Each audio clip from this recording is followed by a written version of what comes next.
Alabama Barker thought she was setting up the perfect Valentine's Day. Not just a cute little hangout, not a come over for pizza type of night.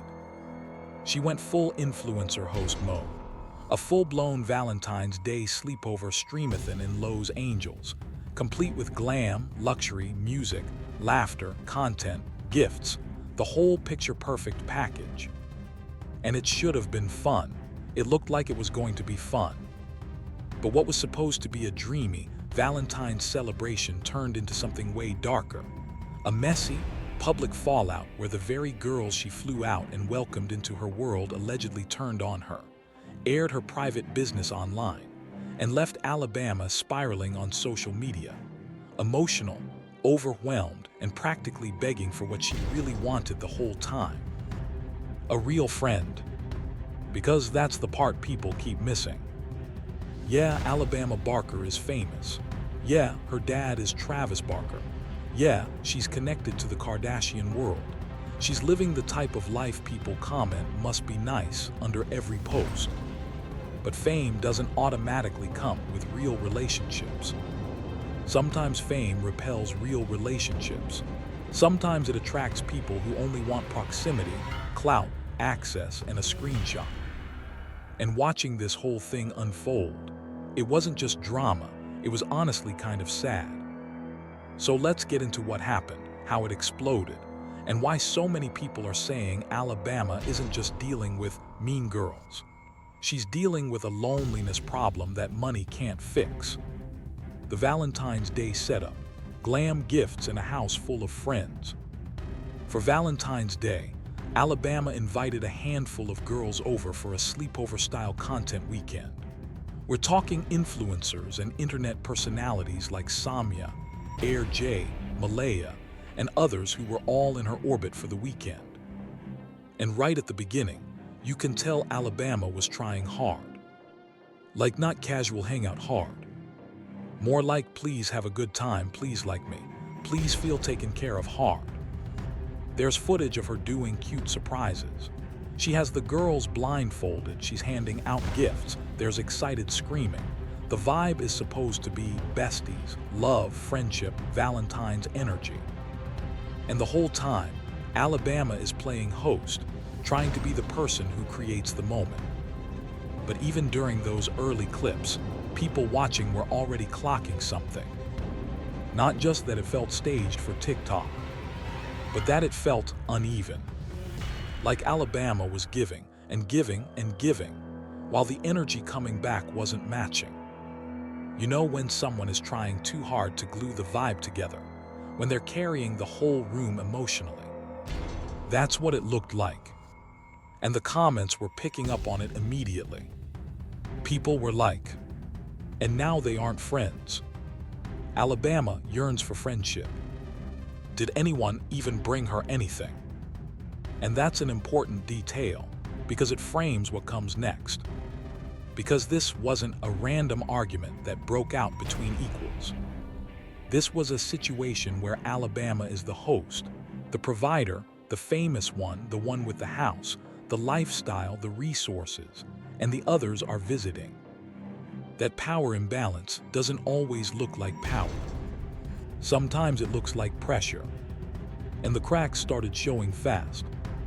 The chef moment, the awkward privilege boundary that shifted the energy. One of the most viral moments from the entire streamathon wasn't even a fight. It was a meal. Alabama had a private chef there, which, let's be honest, sounds normal in that world. Travis Barker and Kourtney Kardashian-level households are exactly DoorDash households. But during the food situation, something awkward happened that people could feel through the screen. The chef was talking to Alabama about preparing her plate, and one of the girls kind of casually was like, "Oh, okay, I'll have everything too." And the vibe instantly changed, because it became clear that the chef wasn't there to serve the group. The chef was there for Alabama, which again could be contractual, could be boundaries, could be this is my job and I was hired for one person. But on camera it came across like, Alabama gets served, everyone else serves themselves. And suddenly, This fun slumber party became a visual reminder of something nobody wants shoved in their face. You're in her world. You're not equal in this house. And that moment created what I call the privilege boundary, the invisible line where everyone remembers who has the money, who has the fame, and who is just visiting. You could tell Alabama felt the awkwardness too, because she moved quickly to soften it. She didn't sit back like a queen and let everyone else struggle. She got up fast, joined them, and later even commented online about it, basically acknowledging she didn't like how it looked. But once that energy enters the room, it doesn't leave. That's the type of moment that sticks. Because even if nobody says it out loud, everyone starts thinking. So this is how it is. So I'm not really family here. I'm invited but not included. And that subtle tension lays the groundwork for bigger conflict. The rumors, accusations, white powder talk, and internet spectacle. Then things got heavier. Allegations started spreading online accusing Alabama and the girls of drug use, specifically the kind of drug people associate with partying, staying awake, not eating, the whole stereotype. Now, to be clear, this wasn't confirmed evidence. People weren't posting receipts of lines on tables. It was rumors, insinuations, chatter, exactly the type of mess the internet loves because it fills the gaps with imagination. And that's the thing about being famous young. If you sneeze weird on livestream, somebody will diagnose you with something. If you rub your nose, suddenly it's a sign. If you stay up late, you're accused. And once those rumors enter a situation, it becomes part of the war. Because now it's not just, we had a disagreement. Now it's, I'm going to ruin your image. And that's what this situation became. People trying to control the narrative, trying to label each other, trying to win the internet. The real turning point, the car incident that blew everything up. But the biggest issue, the one that turned this from awkward to explosive, was what people are calling the car incident. This is where Somaya becomes a key figure in the fallout. According to Alabama's version, after leaving a concert and moving to another location, she discovered that her driver, someone described as a longtime family driver, had been told to pull over and pick up another girl. A girl Alabama didn't know. And that girl's name was Malaya, or sounded close enough to something Alabama recognized, which instantly triggered Alabama because she thought it might be someone from her past. So Alabama calls Somaya like, "Did you just have my driver pick somebody up?" Somaya confirms, yes. And Alabama reacts badly. But here, where the logic splits depending on who you are. Because if you're Alabama, you're thinking, why are you using my driver like this without asking me? Why is someone I don't know suddenly in my space? Why is a stranger being inserted into my night, using my resources without my consent? And honestly, that's a fair boundary. It's not about being mean. It's about control, safety, consent, and comfort. If you're Somaya, you're thinking, I picked up my friend. I'm not leaving her stranded. It's not that deep. You're overreacting. And that's where miscommunication turns into disrespect. Because what Alabama hears is, your boundaries don't matter. And what Somaya hears is, you're being entitled. Now add emotion, add exhaustion, add cameras, add ego, add the fact that everyone is in LA partying and being watched. Boom! A spark hits gasoline. The part that hurt Alabama the most, everybody chose Somaya. This is where Alabama's story gets painful. Because Alabama says she came with multiple girls, but after this incident, they started leaving her, one by one. People chose Samaya's side. People literally got out of her car and went with Somaya. And Alabama is sitting there like, I flew you out. I hosted you. I'm trying to give you a good weekend. And now you're ditching me because I didn't want a random person in my car. That's not just frustrating. That feels humiliating. That's the type of moment that makes you question every friendship you have. Because it's one thing for someone to disagree with you. It's another thing for them to abandon you publicly, in real time, like you don't matter. And Alabama describes going home that night and crying. And honestly, that detail mattered because it showed this wasn't just internet beef. This was emotional. It sounded like someone realizing, in real time, that the people around her weren't there for her. They were there for the experience, for the access, for the content. Then it got even worse. The bed with a guy allegation. As if the car drama wasn't enough, Alabama then dropped another bomb. She claimed that one of the girls she flew out was in her bed with a random guy. Now pause, because whether that's true or not, even the allegation shows the kind of chaos that was happening inside that house. That's not cute sleepover. That's not Valentine's vibes. That's boundaries getting stomped on. That's people acting reckless in someone else's space. And if Alabama already felt used and disrespected, something like that would push her over the edge. Because again, she's not just upset about one thing. She's upset because the theme of the weekend became, you give people access and they treat you like a tool. The live streams, when private hurt becomes public entertainment. Here, where it really spiraled, Alabama went on live talking about it. Somaya responded. Other girls inserted themselves. And now this wasn't just a disagreement among friends. It became TikTok courtroom. Everyone is testifying. Everyone is telling their side. Everyone is hinting at secrets. And in situations like this, the goal isn't resolution. The goal becomes dominance. Who can embarrass who first? Who can expose what? Who can turn the audience? And Alabama, being young, emotional, and genuinely hurt, started swinging between confidence and breakdown. One minute she's like, I know everyone's business, tread lightly. And the next minute she's crying, saying, all I wanted was friends. That whiplash is what makes it sad. Because it's not a seasoned celebrity brushing off drama. It's a teenager young adult having a friendship trauma meltdown in front of millions. The NDA detail, you signed one, so watch yourself. Then Alabama reveals something else that shocked people. She said the girls were under NDA. Now, whether that's a formal NDA or an influencer style, don't expose what happens here. Agreement. It's believable in LA culture. NDAs are common in celebrity-adjacent spaces. But it added another layer to the story.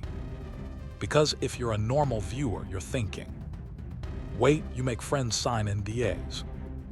And if you're Alabama, you're thinking, I have to protect myself because people will sell my life for views. And honestly, both things can be true. It can be sad and necessary. It can be protective and isolating. Because when you need contracts to feel safe around your friends, it becomes harder to feel like you have friends at all. Somaya's clapback.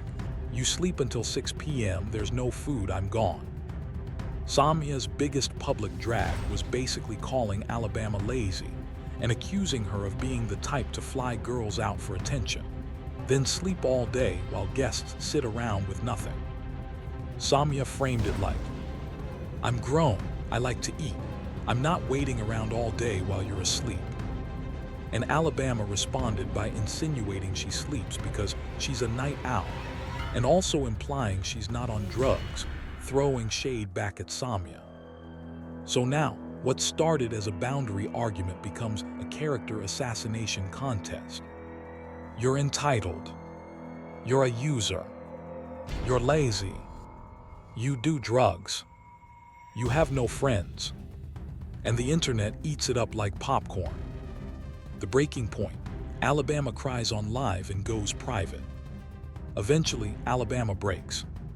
She cries on live. She says it's ugly, out of character. She says she's tired of being painted as the villain when she didn't intentionally hurt anyone. And when she says, "All I wanted was friends," that line hit people hard. Because it didn't sound like a scripted influencer moment. It sounded like a lonely person who's tired. Tired of clout friendships. Tired of fake loyalty. Tired of being the rich girl everyone wants access to, but nobody truly wants to know. After that, she reportedly went private and went silent. And the comments shifted from jokes to concern. People started saying, "She needs real friends. She needs support. She needs therapy. She needs to get away from these random influencers." And people even suggested she should focus on a skill or career path, like hair, because it would give her purpose and identity outside of drama. Because when someone has no structure, no direction, and no grounded circle, the internet becomes their life. And the internet is not a safe place to build a life. The most disturbing twist, a phone call that got posted. And then came the part that really made people uncomfortable. Alabama called someone, supposedly a friend, to vent. But he was recording. And the call got posted. And in that conversation, Alabama reveals something deeply personal, that she had a miscarriage. She described it like a chemical pregnancy, and she didn't want to go deep into it emotionally. Now, no matter what you think about Alabama, that's not drama. That's trauma. And the fact that she confided in someone, and that person recorded and shared it. That's exactly why people are saying she doesn't have safe relationships. Because what kind of friend hears that and thinks, "This would do numbers"? That's not a friend. That's a content predator. And that piece alone reframed everything. Because suddenly, the story isn't just Alabama fought with some girls. It becomes Alabama might be surrounded by people who don't protect her. Malaya inserts herself. Baby daddy was probably your ex. And because the internet can never let anything stay private, Malaya jumped into the chaos too, commenting something along the lines of, "Baby daddy was probably my ex. My granny was still sick." So now, even that sensitive topic gets dragged into petty war. And this is where it stops being tea and starts being ugly. Because miscarriages aren't clapbacks. Pregnancy rumors aren't content. And when you watch a young girl's private pain become a public weapon, it's hard not to feel like this whole thing is a warning sign. The real issue, Alabama's not just fighting girls, she's fighting loneliness. At the core of all this, there are two truths. Alabama has boundaries and wants control over her space, her resources, and her personal life. Alabama seems to be searching, desperately, for genuine friendship in a world full of opportunists. And those two truths are colliding. Because when you want friends so badly, you tolerate people you shouldn't. You invite people too quickly. You ignore red flags because you don't want to be alone. And when you have money and fame, people will pretend to be your friend just to step into your lifestyle. Then the second you set a boundary, they call you entitled and flip the narrative like you're the villain. That pattern happens constantly in celebrity circles. And Alabama, being young and still forming her identity, looks like she's getting hit by it over and over. So what now? Right now, the best thing Alabama could do, if she's truly done with the chaos, is step back. Not for a day, not for a week. I mean step back from building her social life out of random influencer friendships. Because friendships built on content will die by content. And until she has a circle that's private, grounded, and loyal, this cycle will repeat. New girls, new sleepovers, new drama, new tears. Different faces, same story.